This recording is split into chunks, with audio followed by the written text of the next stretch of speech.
श्रीभगवानुवाच सुदुर्दर्शमिदं रूपं दृष्टवानसि यन्मम देवा अप्यस्य रूपस्य नित्यं दर्शनकाङ्क्षिणः. Shri Bhagavan said, "Very hard it is indeed to see this form of mine, which you have seen. Even the Devas are very eager to see this form."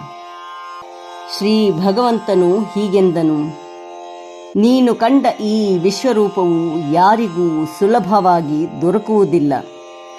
ಈ ರೂಪದರ್ಶನಕ್ಕಾಗಿ ದೇವತೆಗಳು ನಿತ್ಯವೂ ಹಾತೊರೆಯುತ್ತಿರುತ್ತಾರೆ. ಶ್ರೀ ಭಗವಾನುವಾಚ ಸುದುರ್ದರ್ಶಮಿದಂ ರೂಪಂ ಸುದುರ್ದರ್ಶಮಿದಂ ರೂಪಂ ಸುದುರ್ದರ್ಶಮಿದಂ ರೂಪಂ ದೃಷ್ಟವಾನಸಿ ಯನ್ಮಮ ದೃಷ್ಟವಾನಸಿ ಯನ್ಮಮ ದೃಷ್ಟವಾನಸಿ ಯನ್ಮಮ. ಶ್ರೀ ಭಗವಾನುವಾಚ ಸುದುರ್ದರ್ಶಮಿದಂ ರೂಪಂ ದೃಷ್ಟವಾನಸಿ ಯನ್ಮಮ. ಶ್ರೀ ಭಗವಾನುವಾಚ ಸುದುರ್ದರ್ಶಮಿದಂ ರೂಪಂ ದೃಷ್ಟವಾನಸಿ ಯನ್ಮಮ.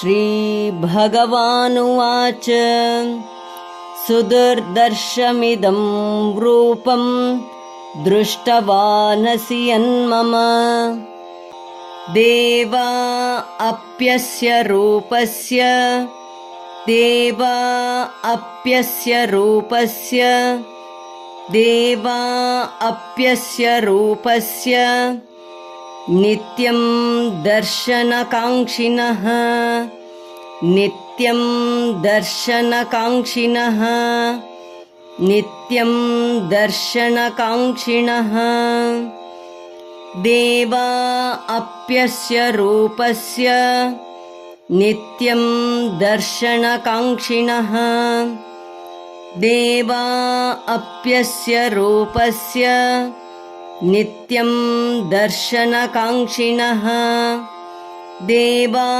ಅಪ್ಯಸ್ಯ ರೂಪಸ್ಯ ನಿತ್ಯಂ ದರ್ಶನಕಾಂಕ್ಷಿಣಃ. ಶ್ರೀ ಭಗವಾನುವಾಚ ಸುದುರ್ದರ್ಶಮಿದಂ ರೂಪಂ ದೃಷ್ಟವಾನಸಿ ಯನ್ಮಮ ದೇವಾ ಅಪ್ಯಸ್ಯ ರೂಪಸ್ಯ ನಿತ್ಯಂ ದರ್ಶನಕಾಂಕ್ಷಿಣಃ. ಶ್ರೀ ಭಗವಾನುವಾಚ ಸುದುರ್ದರ್ಶಮಿದಂ ರೂಪಂ ದೃಷ್ಟವಾನಸಿ ಯನ್ಮಮ ದೇವಾ ಅಪ್ಯಸ್ಯ ರೂಪಸ್ಯ ನಿತ್ಯಂ ದರ್ಶನಕಾಂಕ್ಷಿಣಃ.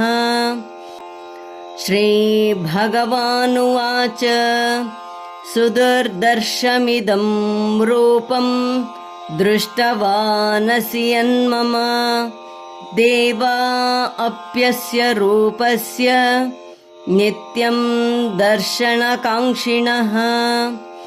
ಧನ್ಯವಾದ. ನಮಸ್ಕಾರ. ಶುಭವಾಗಲಿ.